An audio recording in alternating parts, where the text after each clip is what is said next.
முழுவதும் பரவி வாழ்ந்து கொண்டிருக்கின்ற தமிழ் ஜோதிட சொந்தங்களே, டாக்டர் ஸ்ரீகுமார் ஜோதிட சேனலின் சார்பாக என்னுடைய நன்றி கலந்த வணக்கத்தை தெரிவித்துக் கொண்டு, திருமூலர் அருளிய மிக மிக சக்தி வாய்ந்த கணபதி மந்திரத்தை இப்பொழுது நாம் ஆழமாக சிந்திப்போம். கணபதி என்றிட வல் வினை ஒடுங்கும். கணபதி என்று சொன்னாலே போதும், வலிமையான வினை கட்டுப்படும். கணபதி என்றிட காலனும் கைத்தொழுவான்.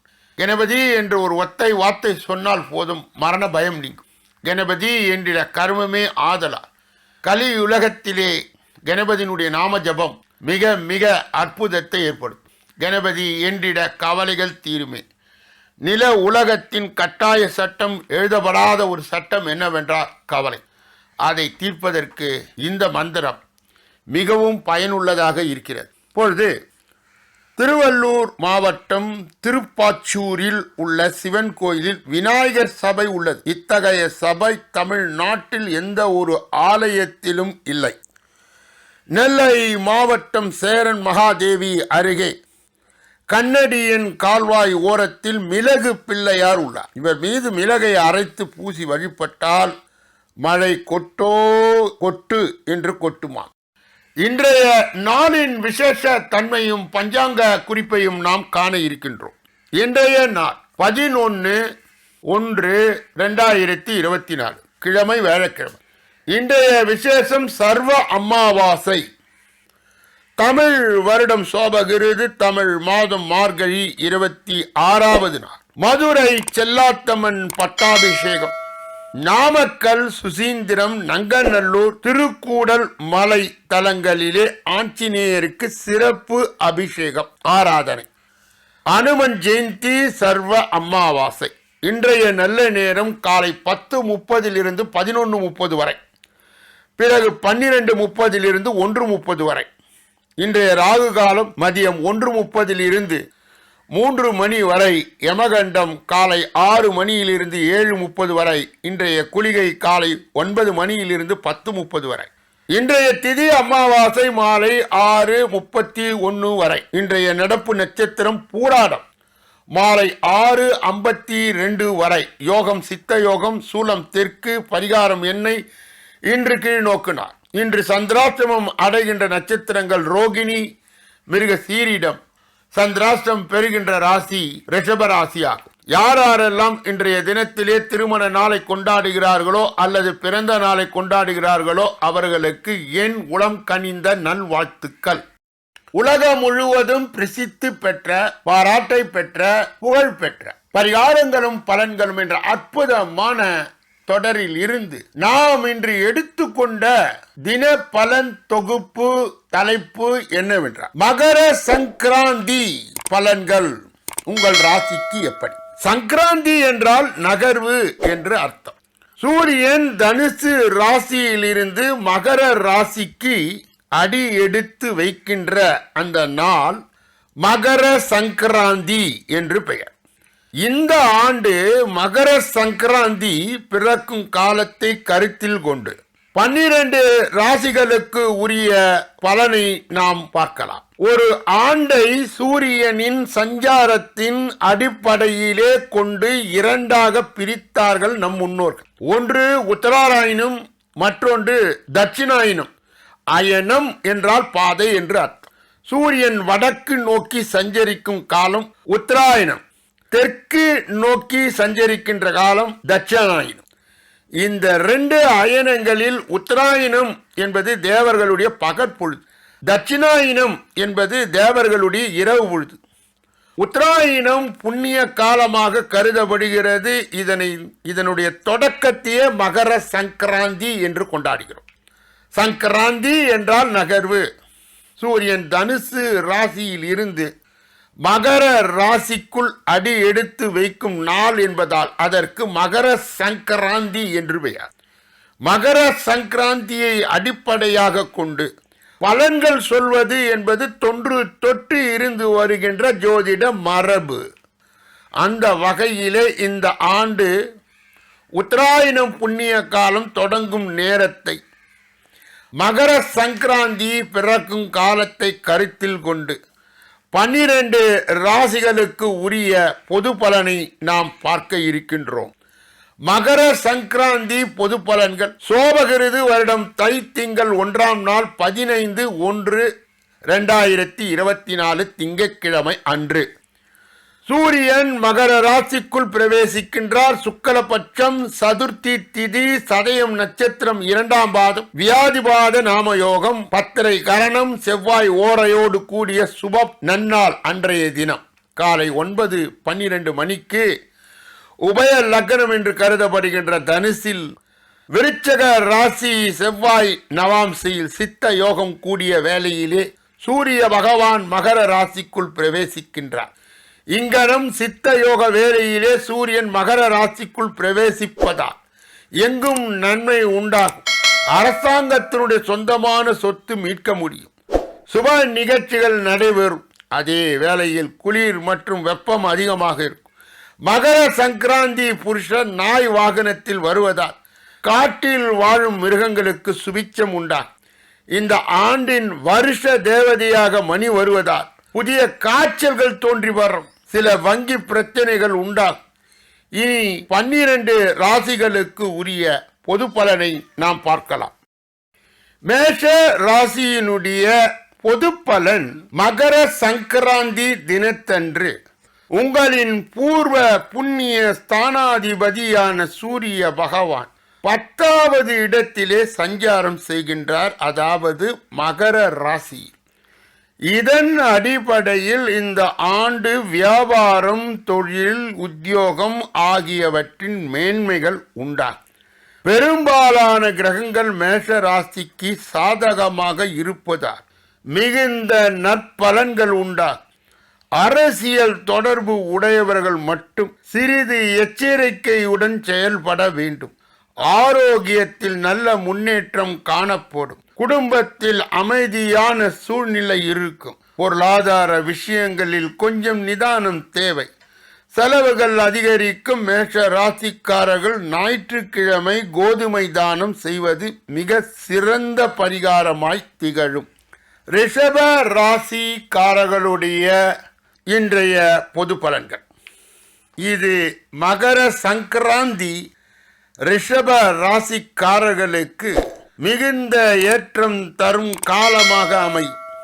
பாக்கிய ஸ்தானத்தில் சூரிய பகவான் பித்துர்களின் ஆசிகளை பெற்று தருவார். வீடு, வண்டி, வாகனங்கள் மாற்றுவது, வாங்குவது போன்ற விஷயங்களில் எண்ணங்கள் நிறைவேறும்.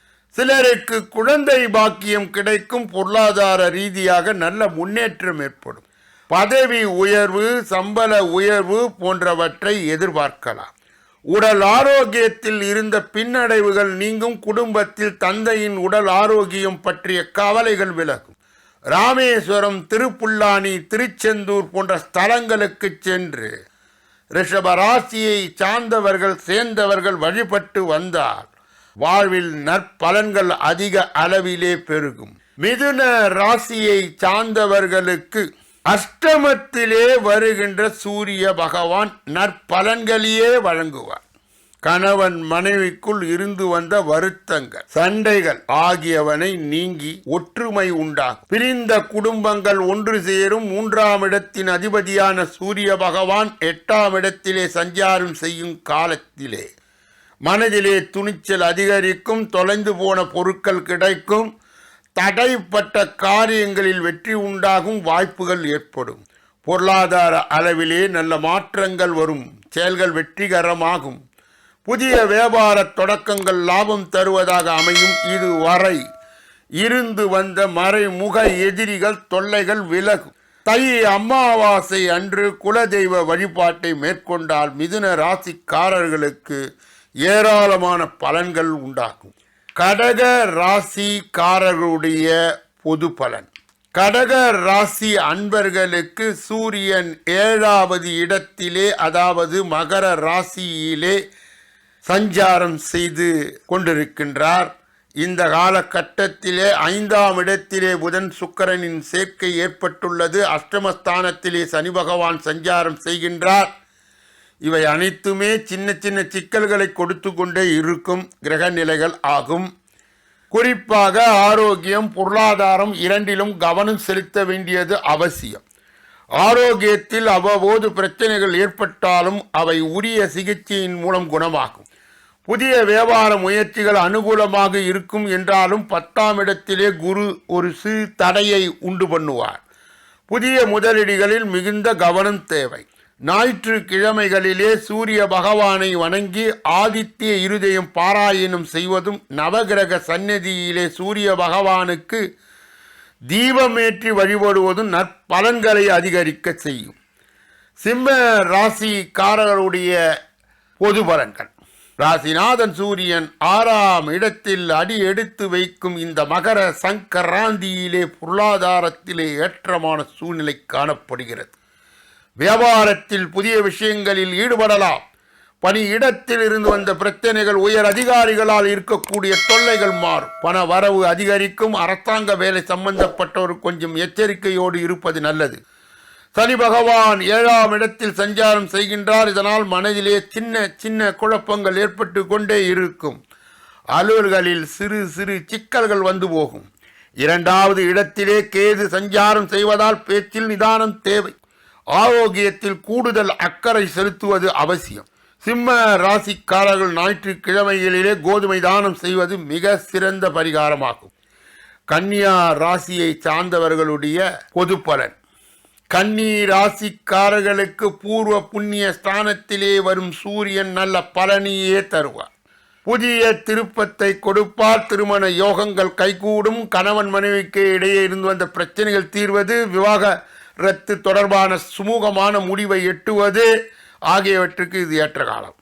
புதிய வேலை வாய்ப்புகள் கிடைக்க வாய்ப்புண்டு. பயணங்கள் மூலம் ஆதாயம் கிடைக்கும். குடும்பத்தில் அமைதி, சந்தோஷம் ஆகியவை ஏற்படும். ஆரோக்கியத்தில் நல்ல முன்னேற்றம் உண்டு. ராசியிலே கேது இருப்பதால் பண விவகாரங்களில் எச்சரிக்கை தேவை. 6ஆம் வீட்டில் சனி இருக்கும் காலம் முழுவதும் கடன் வாங்குவதை தவிர்ப்பது நல்லது. விநாயகர் பெருமானுக்கு அருகம்புல்லால் மாலை கட்டி போடுவதும் அர்ச்சனை செய்வதும் நல்லதொரு பரிகாரமாகும். வீட்டிலே கணபதி ஹோமம் செய்து வழிபட சகல விதமான நன்மைகளும் தேடி வரும். துலாம் ராசியை சார்ந்தவர்களுக்கு தேர்ந்தவர்களுக்கு பொது பலன். 11வது இடத்திற்கு உரிய சூரிய பகவான் 4ஆம் இடம் சென்று அமர்வதால் வீடு மனை வாங்கும் யோகம் வாய்க்கும். பாதியிலே நின்ற வீடு கட்டும் பணி மீண்டும் தொடங்கும். கட்டுமான தொழிலிலே இருப்பவர்களுக்கு தடைகள் நீங்கி நல்ல முன்னேற்றம் உண்டாகும்.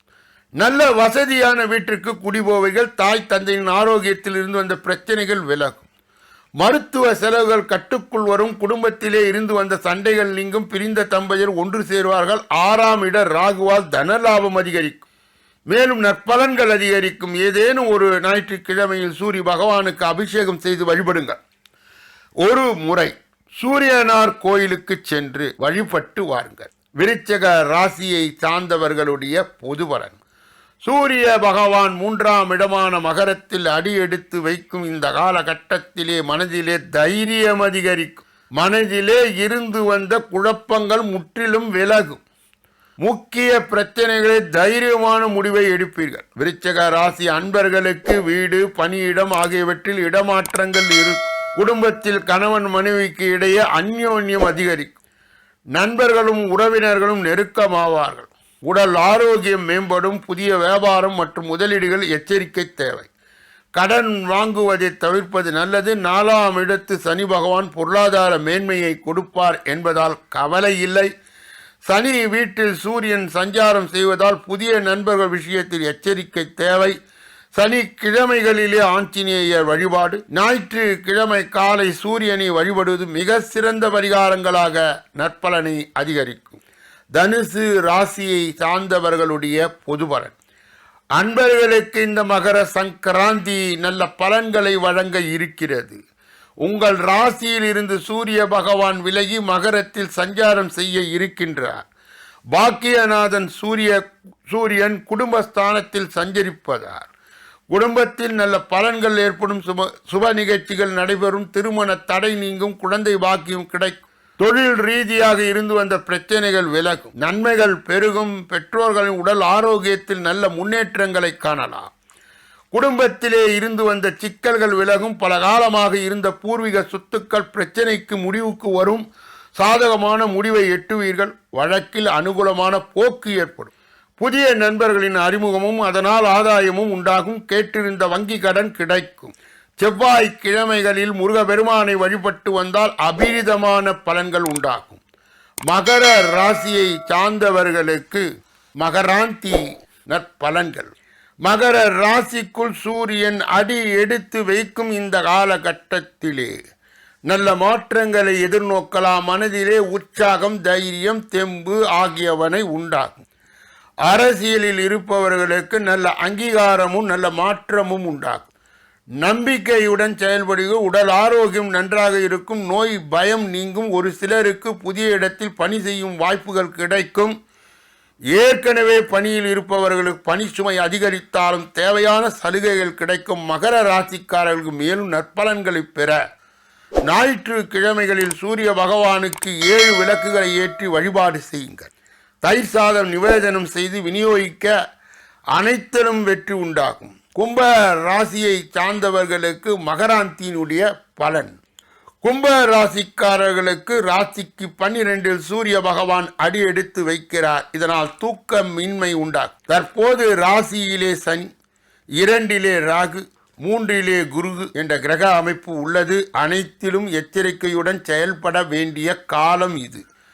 ஆரோக்கியத்தில் அக்கறை காட்டுவது நல்லது. குடும்ப விஷயங்களில் முக்கிய முடிவுகளை எடுக்கும் சூழ்நிலை உண்டாகும். கணவன் மனைவிக்குள் கருத்து வேறுபாடுகள் ஏற்பட்டு நீங்கும். விட்டு கொடுத்து போவது நல்லது. லாபத்தில் சஞ்சாரம் செய்யும் செவ்வாய் உங்களுக்கு அனுகூலமாகவே இருப்பார். குருவும் செவ்வாயும் பரிவர்த்தனா யோகத்தில் அமைந்திருப்பதால் குடும்பத்தில் ஏற்பட்ட பிரச்சனைகள் உடனுக்குடன் சரியாகும்.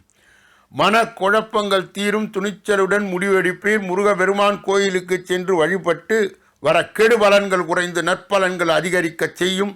தை பூச விரதம் இருப்பது மிக சிறந்த பரிகாரமாகும். மீன ராசி அன்பர்களுக்கு இந்த மகர சங்கராந்தி சிறந்த பலன்களை வழங்க இருக்கிறது. லாபஸ்தானத்திலே சூரியன் சஞ்சாரம் மிகுந்த உற்சாகத்தை கொடுக்கும். மனதிலே தைரியம் கூடும். முக்கிய முடிவுகளை துணிந்து எடுப்பீர்கள். குடும்பத்தில் சுப நிகழ்ச்சிகள் ஏற்படும். பொருளாதார மேன்மை உண்டாகும். புதிய வியாபார முயற்சிகள் வெற்றியாகும். இது நாள் வரையில் வங்கி தொடர்பாக இருந்து வந்த பிரச்சனைகள் தீரும். வங்கி வரவிலே இருந்த தடைகள் அகலும். வீடு வாகனம் வாங்க கடன் உதவி கிடைக்கும். 10ஆம் இடம் செவ்வாய் அரசு தொடர்பான விஷயங்களில் சாதகமான பலன்களை பெற்று தருவார். 7.5 சனி விரய சனியாக இருந்தாலும் சூரியனின் சஞ்சாரம் அனுகூலமான பலன்களை கொடுக்கும். அதனால் வாழ்விலே உயர்வு நடக்கும். ஞாயிற்றுக்கிழமைகளிலே ஆஞ்சநேயருக்கு வெற்றிலை மாலை, துளசி மாலை சாத்து வழிபடுவது விசேஷம். இந்த அற்புதமான பலாபலன்களை 12 ராசிகளுக்கு பரிகாரங்களோடு கொடுப்பது கூடுதல் சிறப்பாகும். இதை கருத்தில் கொண்டு இதில் சொல்லி அந்த எளிய பரிகாரங்களை கடைபிடித்து நலம் பலம் வளம் பெற்று எல்லா வல்ல முருகப்பெருமானின் கருணையை பெற்று நீங்கள் வாழ்வாங்கு வாழ வேண்டும் என்று வாழ்த்தி இந்த பகுதியை நிறைவு செய்து நாளைய தினப்பலன் நிகழ்ச்சியிலே உங்களை சந்திக்க இருக்கின்றேன். நன்றி, வணக்கம்.